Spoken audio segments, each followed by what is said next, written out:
가기 전에 제가 선물 하나 드리려고 합니다. 별로 기대가 안 되신가 봐요. 예, 어떤 선물이냐면 제가 어제 우리 크리스찬 브레드린 200주년 기념 행사를 다녀왔어요. 그래서 지금 혹시 이영자님 친구분이신가요? 아, 그래요? 반갑습니다. 박수. 예. 아니 근데 반갑긴 한데 이렇게 말씀을 들을 수 있으신가? 예. 너무 힘들어하면 중간에 이영자매님이 좀 케어해 주세요. 예. 어제 우리 크리스찬 브레드린 200주년 기념 행사를 옹골 송천교회에서 다녀왔습니다. 그래서 이제 세미나 형식으로 이렇게 진행이 됐어요. 그래서 이제 방기만 형제님, 김종만 형제님, 그 다음에 정인택 형제님, 그 다음에 마지막으로 김홍렬 형제님 이렇게 네 분이 나오셔서 우리 형제단에 대해서 이렇게 교제를 좀 해주셨는데 들으면서 너무 가슴에 참 어떤 벅찬 그런 기쁨과 감동과 긍지가 좀 있었습니다. 그래서 할 수만 있었다면 우리 모든 청년들이 다 그 자리에서 함께 들었으면 너무 좋겠다 그런 생각을 좀 했었어요. 근데 여러 가지 여건상 어려우셨을 것이기 때문에 제가 현장에서 녹음을 해서 왔어요. 지금 제가 옹골 송천교회 유튜브 채널을 찾아보니까 아직 올라오지 않았더라고요. 이게 추후에 올라올 수도 있겠는데, 그래서 여러분을 위해 준비한 선물이 이겁니다. 실망하셨나요? 근데 지금은 여러분이 별로 그런 거 신경 안 쓰실 수 있습니다. 내가 그냥 여기 다니던 교회고 그냥 계속 다니면 되지 이렇게 생각하실 수가 있겠는데, 이게 우리의 아이덴티티랑 관련된 부분이잖아요. 아이덴티티. 우리가 어디서 왔나? 우리가 하늘에서 뚝 떨어진 건 아니죠. 그죠? 우리가 하늘에서 갑자기 뚝 떨어진 사람들이에요? 절대 아닙니다. 우리의 선조들이 있었고 또 그 선조의 선조들이 있었던 거예요. 그들로부터 믿음이 쭉쭉쭉 이어져 내려와 가지고 오늘에 이르는 거예요. 그런 거죠. 그래서 여러분이 그 아이덴티티를 명확하게 하는 게 언제 효과를 발휘하냐면 평상시에는 별로 크게 차이가 없어요. 평상시에는. 제가 항상 강조하는 게 인생은 뭐라 했어요? 인생은 리스크 관리라 했잖아요. 인생은 리스크 관리야. 인생은 뭐라고? 예진자매? 인생은 리스크 관리다. 여러분이 좋을 때는요 아무 문제 없어. 근데 여러분의 인생이 절대 좋을 수만 없거든요. 정말로 절대 좋을 수만 없어요. 그 위기가 20대 후반이 올 수도 있고 30대 초반에 올 수도 있고 중반이 언제든 올 수 있어. 여러분을 완전히 나락으로 떨어뜨릴 만한 위기가 인생에 3번은 와. 기회가 3번 있는 것처럼. 그때 여러분이 힘을 발휘하는 거예요. 그리고 저도 계속해서 여러분들을 전방위적으로 말씀을 전하는 이유가 그런 리스크를 관리할 수 있는 힘을 키우려고 그렇게 하는 겁니다. 예, 그래서 이 아이덴티티랑 관련된 부분은 내가 누구며 내가 어디로부터 왔으며 내가 어디로 가야 하는가를 우리에게 알려주는 거예요. 대단히 철학적인 질문이고 평상시에는 별 쓸데없어. 하지만 내가 정말로 위험할 때, 내가 정말 위기에 빠졌을 때 그런 것을 명확하게 평상시에 해둔 사람들은 확실히 덜 흔들릴 수 있다는 거예요. 그래서 여러분들이 꼭 공유해드린 말씀을 들으시고 가능하면이 아니죠. 꼭 들으세요. 들으시고 제가 캠프 책자도 전부 사진으로 찍어놨거든요. 그래서 그것도 공유해드릴 테니까 여력이 되시면 프린트해서 보시고 그렇게 자꾸 스스로 노력을 기울여야 됩니다. 우리가 요즘에 독감이 유행했어요. 초등학교에서 애들한테 뭘 지도하냐면 손 씻기, 마스크 쓰기, 따뜻한 물 마시기, 찬바람 쐬지 않기 이런 거 지도하거든요. 근데 아무리 지도해도 그거 실천 안 하면 어떻게 됩니까? 독감에 걸릴 확률이 높아지는 거죠. 그래서 결국 걸리는 거예요. 고생을 하는 거고. 그러니까 지도하는 사람들이 이렇게 아무리 지도를 한다 하더라도 아무리 좋은 명약이라도 먹지 않으면 효과가 없고 아무리 맛있는 음식이어도 내가 입속에 집어넣지 않으면 맛을 모르는 거예요. 그죠?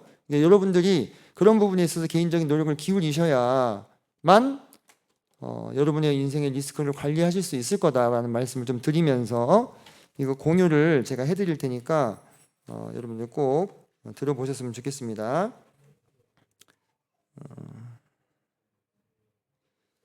제가 오늘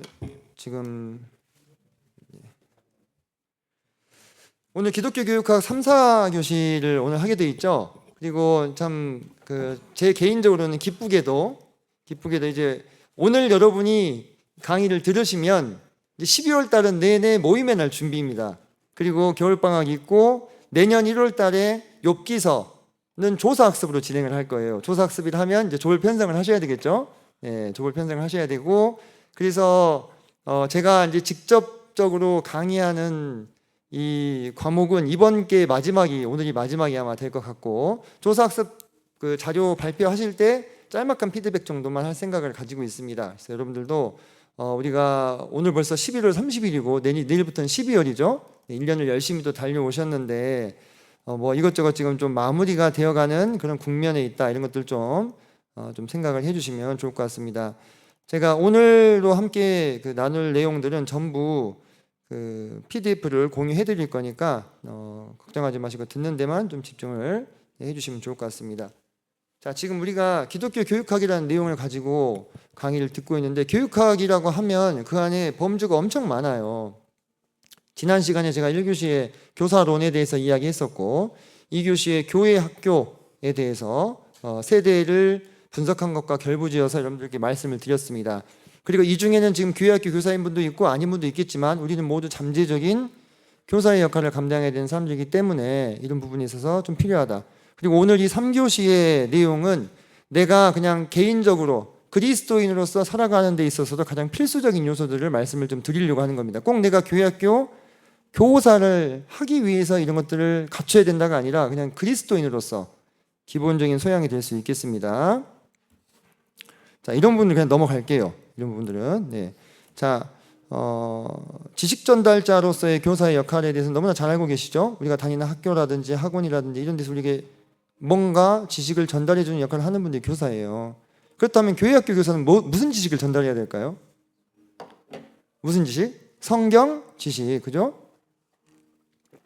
영어 선생님은 뭘 가르치니까 영어 선생님이에요? 영어. 수학 선생님은 수학. 미술 선생님은 미술, 그죠? 미술 선생님이 성격은 진짜 끝내주기 좋은데 미술을 못해. 그럼 선생님으로서 자격이 있습니까? 자격이 없는 거지. 체육 선생님이 애들보다 공을 못 차.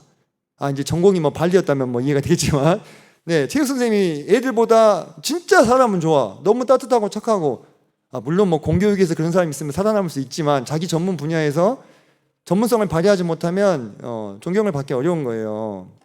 그렇다면 성경학교 교사는, 교회학교 교사는 어떤 부분에 있어서 전문성이 있어야 되겠습니까? 네, 성경을 가르쳐 줄 수 있어야 돼요. 교회 학교가 일반 학교와 다른 차이점 그거 하나예요. 나머지는 다 똑같아.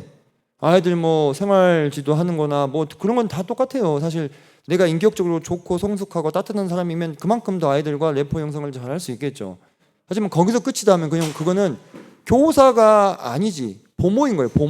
보모가 뭔지 알죠? 이렇게 돌봐주는 사람. 예. 물론 그런 역할도 필요합니다. 근데 우리가 적어도 교회학교 교사를 한다면 전문성을 갖춰야 되는데, 그렇다면 어떤 지식이 필요하냐? 지금부터는 여러분들은 동북교회 청년들이기 때문에 동북교회에서 다 한 내용이 그대로 나와요. 다 그대로 나와요. 그러니까 제가 지난 시간에 그런 얘기 했잖아요. 제가 14년 전에 청년부를 시작할 때 꿨던 꿈이 많이 이루어졌다. 내 개인적으로는 그렇게 생각한다고. 근데 그때 제가 머릿속에 그렸던 것들을 그 세월 동안에 하나하나 다 풀어서 여러분들께 전달을 해드렸던 시간들이었어요. 물론 이 중에는 늦게 들어오셨기 때문에 이제 앞 내용을 듣지 못하신 분들도 있으셨겠지만, 자, 성경을 입체적으로 볼 수 있는 지식을 제가 자주 이야기했습니다. 자, 성경 본문을 하나의 점으로 한번 생각해 봅시다. 우리가 이렇게 성경을 딱 펴면 볼 수 있는 거 있죠? 그 점일 때는 입체적으로 느껴져요? 아니죠. 근데 거기에 우리가 X축, Y축, Z축을 이렇게 그어본다 생각해 보세요. 문화와 시간과 공간. 자, 선을 그었어요. 우리는 그 뇌가 착시 현상을 일으키기 때문에 약간 면이 보이죠? 약간 그게 안 보여요? 뇌의 착시 현상 때문에 두 개의 축들이 만나는 곳에 이렇게 면이 생겨요. 그죠? 성서 역사, 성서 문화, 성서 지리. 자, 이렇게 입체적인 공간 위에 성경 본문이라는 점을 띄워놓고 보면 어떻게 보여요? 입체적으로 보일 수 있겠죠. 그죠? 그래서 단순히 내가 보는 텍스트를 그냥 글씨구나, 그렇구나라고 읽어서는 사실 그 성경의 깊이를 알기가 어렵고, 이런 배경 지식들을 풍부하게 갖출 때에 비로소 성경을 입체적으로 볼 수 있다. 이걸 우리가 성서 배경학이라고 하죠. 이게 내가 교회학교 교사라면 또는 그리스도인이라면 반드시 필요한 부분입니다. 자, 그러면 다음으로 어떤 지식이 필요한가? 이런 수없이 많은 이런 수없이 많은 성경들을 흐름에 따라서 배치할 수 있는 지식, 그걸 우리가 뭐라 부르냐면 성서개관이라 부릅니다. 성경이 처음부터 끝까지 어떻게 흘러가느냐, 이 전체적인 흐름을 볼 수 있는 안목, 이걸 우리가 성서개관이라고 하죠. 자, 그 다음에 이제 어떤 지식이 필요하냐? 성경의 본문을 관찰하고 그것을 해석하고 그것을 내 삶에 실제적으로 적용할 수 있는 능력. 다시 말해 뭡니까? 귀납적인 성경 연구를 할 수 있는 역량이 교사들에겐 필요한 법입니다. 근데 사실 이게 교사만 필요한 게 아니에요. 그리스도인이라면 내가 성경을 읽고 이렇게 접근할 수 있어야 된다고 하는 거죠. 그래서 정리해보면 성서 배경학은 나무에 해당한다고 보면 됩니다. 나무. 그럼 나무가 모이면 뭐가 돼요? 숲이 되죠. 성서 개관은 숲이다. 그러면 귀납적 성경 연구는 뭐냐? 목수예요. 목수. 그 나무를 잘라서 책상도 만들고 의자도 만들고 이렇게 할 수 있는 능력이 귀납적 성경 연구죠. 이 세 가지가 교사가 갖춰야 될 가장 기본적인 지식이 된다. 이렇게 보시면 되겠습니다. 정리가 좀 되죠? 그죠? 우리가 어떤 분야든지 간에 그 분야에서 전문가가 되기 위해서는 타야 되는 테크가 있어요. 그게 지금 우리가 대학교 가면은 테크를 이미 다 이 전공으로 만들어가지고 1학년 때 뭐하고 2학년 때 뭐하고 다 이거 알 수 있죠, 시연행제님. 그죠? 그래서 그 목표점까지 도달할 수 있도록 내가 노력을 거기 기울이면 돼. 근데 교회학교 교사로서는 어떤 것들을 내가 갖춰야 되는지에 대해서 혹시 들어본 적 있어요? 이 테크 다음엔 이거다. 없잖아요. 그죠? 그냥 무조건 투입이야. 그래서 주어진 일들 막 하고, 뭐 이제 분반하라니까 분반한다고 막 애들 모아놓고 막 공과 갔다가 막 해. 근데 그냥 계속 휩쓸려 가는 거예요. 전체적인 큰 흐름을 보지 못하고 오늘 하루하루 주어진 걸 하면서. 근데 그렇게 해서는 나중에 내 역량을 결집시킬 수가 없어요. 구조화하고 체계할 수 없어요. 그래서 큰 그림을 볼 수 있어야 돼요. 저는 이제 큰 그림 보는 게 더 맞아요. 그래서 여러분들께 이런 그림을 보여드리고, 이렇게 내가 이 역량을 축적해 나가면 이게 내가 교회학교 교사로서뿐만 아니라 내가 그리스도인으로서 나의 이 신앙이 더 확실해지는데 도움을 확실히 준다. 이렇게 말씀을 드릴 수가 있겠습니다. 지금 타이틀들을 보셔서 알겠지만 다 청년부에서 지금까지 해왔던 내용들입니다. 사실 하나하나 좀 더 자세하게 살펴볼게요. 성서 배경학으로 들어가게 되면, 자, 성서 배경학 안에는 아까 세 면을 보셨죠? 역사와 지리와 문화, 그리고 한 가지 더 추가한 다음에 성서 고고학이 있습니다. 이 성서 고고학은 주로 이제 이런 데서 문헌 정보로 남아있던 것들을 실증적인 증거로서 확인할 수 있는 거예요. 그 부분에 발전된 이제 학문이 성서 고고학이 되겠습니다. 자, 그러면 이렇게 아까 제가 보여드렸던 그 그림에서 성서 역사면을 좀 더 볼게요. 자, 성서 인물이 나오죠. 역사를 만드는 건 누구예요? 사람이에요. 역사의 주체는 누굽니까? 인간이에요, 인간. 인간 아닌 너구리가 역사를 만들 수 있어요? 코끼리가 만들 수 있습니까? 불가합니다. 역사라고 하는 것은 인간이 만들어가기 때문에 성서 역사에 쓴 인물이 중요하게 다뤄지는 거예요. 그리고 우리가 성서 개관에서 혹시 배웠겠지만 이 시대들을 나누어서 성경 66권을 쭉 연결할 수 있는 그런 역량들. 그래서 성서 인물 지금 공부했잖아요. 12가지 기질에 따라서 이제 안 들으신 분들도 있을 텐데 성경에 등장하는 인물들을 이렇게 파악해보고 그 기질에서 잘된 유형과 잘못된 유형을 찾아보는 거예요. 자, 요즘에는 MBTI가 더 유명하죠. 옛날에는 이제 기질은 좀 한물 갖고 MBTI로 제가 이렇게 바꿔봤어요. 특징을 살펴가지고 대충 이렇게 다 자기 거 MBTI 찾아보세요.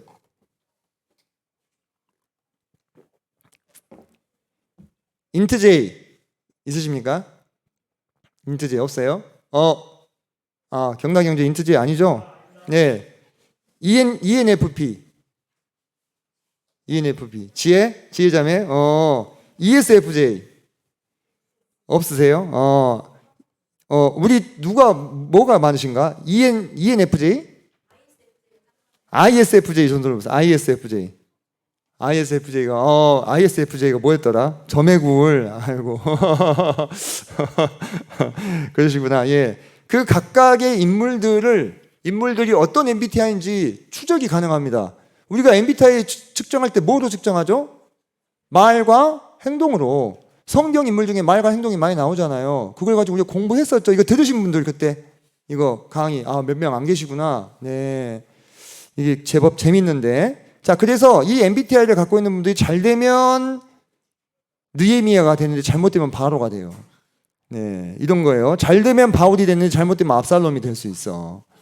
자, 아까 INFJ가 어디 있지? 여기 있다. 아니. ISFJ. 우울 점액이었던가요? 점액 우울. 이삭이 되거나 롯이 되거나, 네, 이렇게 될 수 있어. 롯 망했죠. 네, 망했잖아요, 그죠? 마지막에 망했어. 인생 망했어. 이렇게 될 수 있어요. 이게 여러분들 그때 우리 다 하나하나 말과 행동 분석하면서 어떤 특징이 있는지 확인해보고 다른 기질들을 어떻게 대해야 되는지도 공부했었습니다. 이게 왜 시켰냐?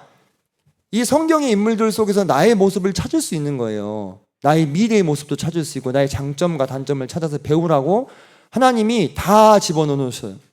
네, 다 찾아가지고 한번 그때 공부했었습니다. 네, 그리고 성서 역사, 무제 시대부터 천연왕국 시대까지 7시대로 사건을 기준으로 나누어 놓은 게 있고 주요 시대들을 16시대로 나눠서 우리가 또 성서 개관에서 공부를 했었죠. 그래서 세 개의 이 성서 배경학, 성서 개관, 그 다음에 귀납적 성경 연구를 제가 어떻게 그림을 그려놨냐면, 그림을 제가 아까 보여드릴 때 이렇게 그려놨잖아요. 이렇게 왜 이렇게 그려놨을까? 서로 교집합 부분이 있는 거야. 서로 겹치는 부분들이 있는 거예요. 세 개의 영역이 따로따로 독립적인 게 아니고. 그래서 세 가지를 번갈아 하다 보면 겹치는 부분이 나와요. 당연히 복습이 되겠죠. 그렇게 해서 강화가 되는 겁니다.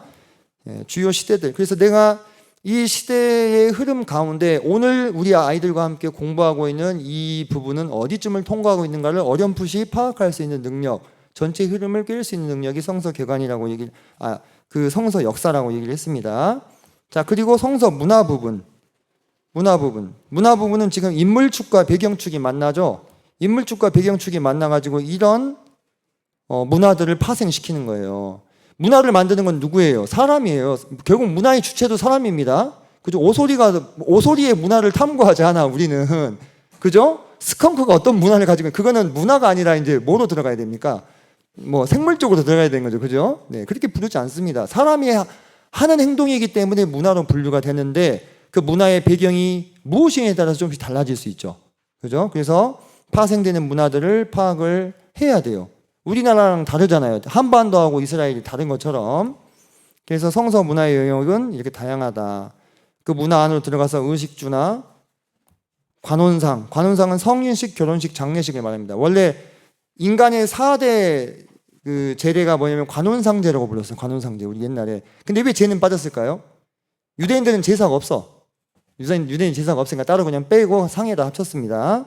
그리고 정경사문종은 다 앞글자 뗀 거예요. 정치, 경제, 사회, 문화, 종교에 해당되는 내용들을 우리가 다 공부를 같이 했었습니다. 이런 배경 지식들이 추가되면 될수록 성경 말씀이 입체적으로 살아나게 되는 겁니다. 내가 그 안으로 들어가 볼 수 있게 되는 거예요. 아, 왜 거기서 그 사람이 이렇게 행동했으며 왜 그렇게 말을 했지? 이런 것들이 봐지고, 제가 전에 한번 그런 얘기 했죠. 거기 없는 것까지 봐진다. 우리 형제님들, 자, 축구 경기를 보는데 축구 경기에 그 축구장이 전체가 다 나오지 않잖아요. 딱 앞만 딱 잘라서 축구 경기를 본다고 합시다. 공격수가 뭐 3명이다. 미드필더가 뒤에 4명 있다. 그러면은 수비수가 몇 명 있는지 안 보이지면 어떻게 해요? 추정할 수 있어. 그러면 전체 이 팀의 포메이션이 무엇이고 감독이 중요하게 생각하는 건 뭐다. 이런 것들을 알 수 있어. 거기 안 보이지만. 왜 그래요? 축구에 대한 배경 지식이 있으니까. 그죠? 있으니까. 롤 봤어. 탑이랑 미드랑 바텀에서 어떤 캐릭터들이 뛰놀고 있는지 보면 나 대충 이번 팀은 어떤 컨셉을 잡고 게임을 하고 있구나. 알 수 있죠? 지금 웃음을 짓는 거 보니까. 네. 근데 자매님들은 잘 몰라. 왜? 배경 지식이 부족하니까. 자매님한테는 다른 영역을 딱 갖다 주면 어때요? 기가 막히죠? 내 눈에는 다 똑같은 스타킹으로 보이는데 다르대. 이게 모양이 요렇게 가느냐 뭐 이러면서 다 다르대. 그래가지고 남자는 다 똑같은 양말인데 이렇게 다 다른 것처럼, 그렇게 배경 지식의 차이에 따라서 바라보는 깊이가 달라진다는 얘기를 하는 거예요. 입체적으로 보려면 당연히 어때요? 배경 지식을 많이 쌓아야 돼, 차곡차곡. 네, 그리고 다음으로 성서 지리, 성경의 배경이 되는 땅, 한반도랑 다릅니다. 그죠?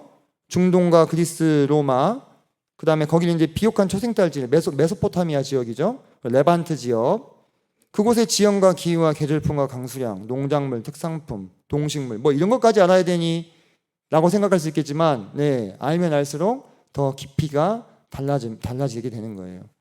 성서 지리는 크게 4가지 영역이 있죠. 지형, 기후, 생물권, 장소. 그래서 지형, 기후, 기온과 강수량과 바람에 대해서 우리가 사실 알아봤었습니다.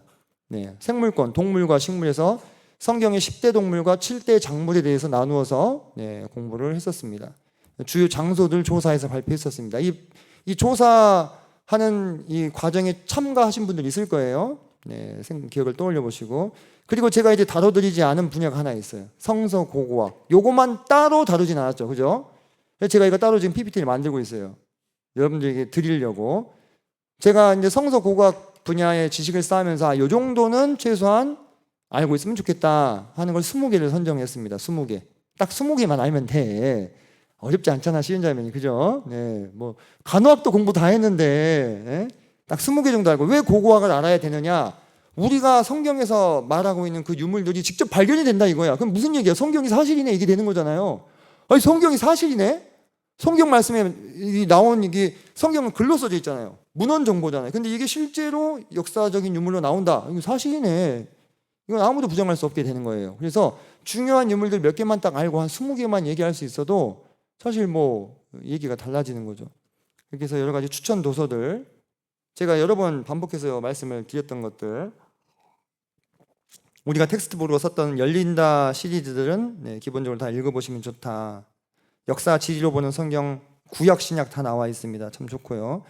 그 밑에 책들은 이제 참고하시라고. 좀 두꺼워요 밑에 책들은. 그래서 그렇게 이게 하루 이틀 만에 되겠어요? 하루 이틀 만에 안 되겠죠.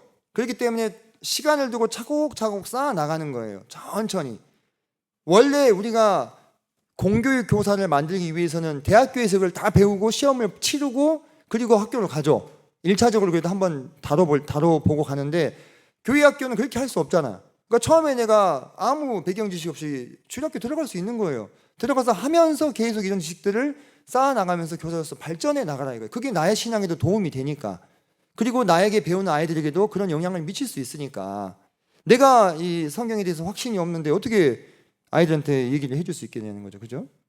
두 번째로 성서 개관에 대해서 우리가 이거 16개의 이 시대로 나눠가지고 공부를 했었습니다. 그죠? 그래서 창종모여 사왕포기 바바일로 초사교제 이게 뭔 얘기냐 해서 창조 시대부터 족장 시대, 모세 시대, 여호수아 시대, 사사 시대, 왕정 시대, 포로 시대, 귀한 시대, 바벨론, 바사, 헬라, 로마, 초대교회 그다음에 초림 시대, 사도 시대, 교회 시대, 또 재림 시대 이렇게 4개 16개로 나누어 가지고 구약과 신약 66권을 어떻게 했어요? 연대별로 다 재배열을 했죠.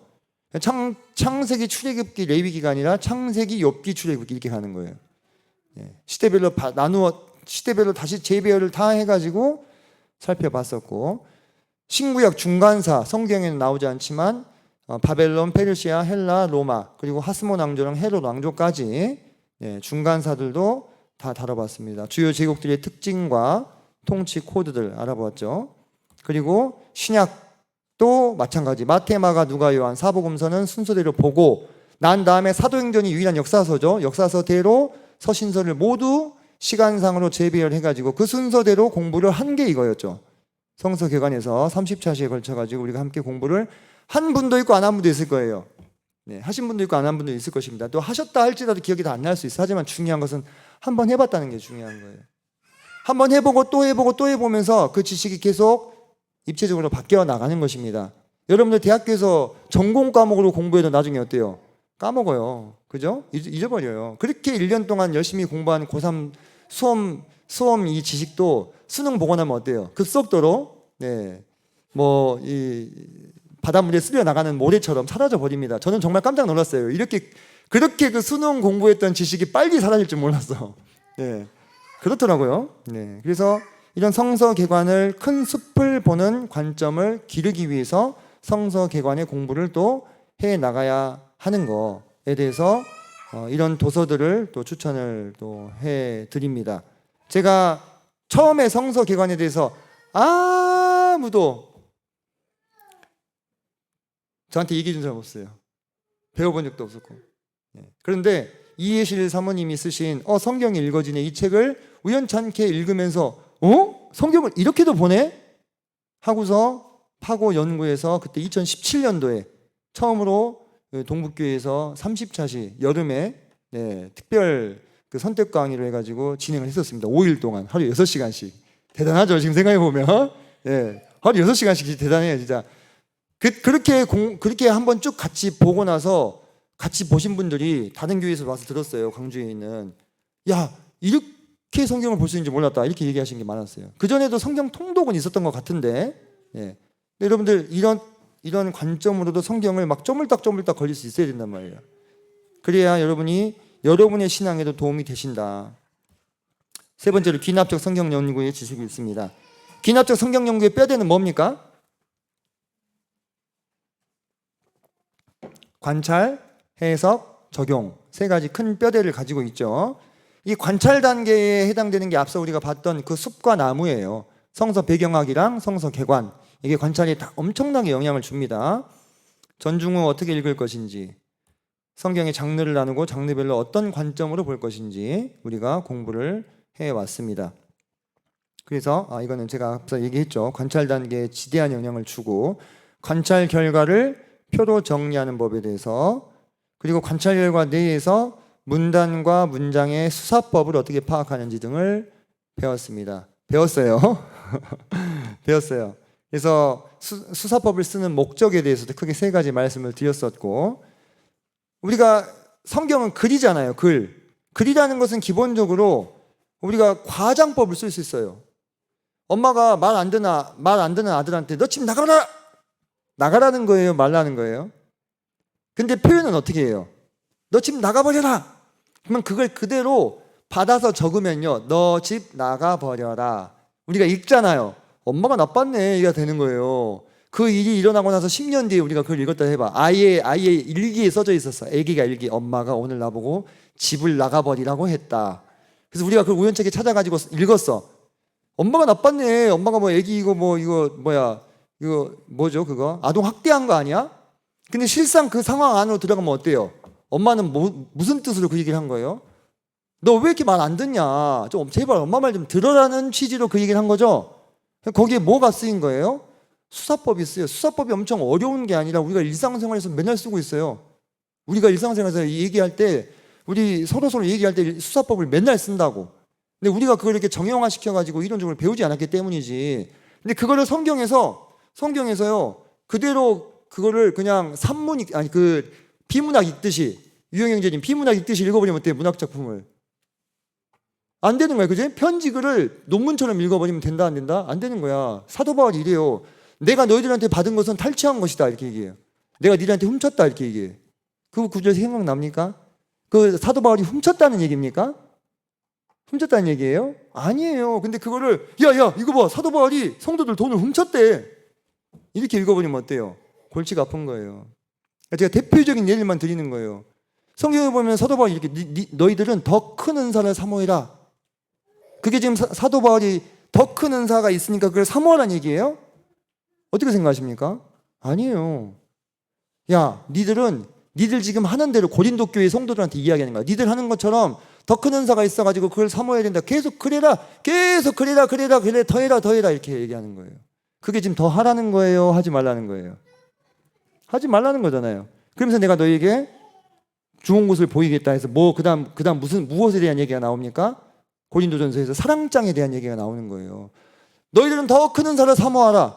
내가 너에게 좋은 길을 보이겠다 하면서 사랑에 대한 얘기를 하잖아요. 그러니까 그 말은 더 큰 은사가 있으니까 그걸 추구하라는 얘기가 아닌데 오늘날의 은사주의자들은 더 큰 은사가 있는 것처럼 해가지고 처음에는 방언을 하고 그 다음에 신유의 은사가 나타나고 막 레벨업을 해. 은사가 레벨업 막 그래가지고 더 큰 은사를 막 바라보고 그거를 임파테이션 전이라 해가지고 내 은사를 줄 수가 있어.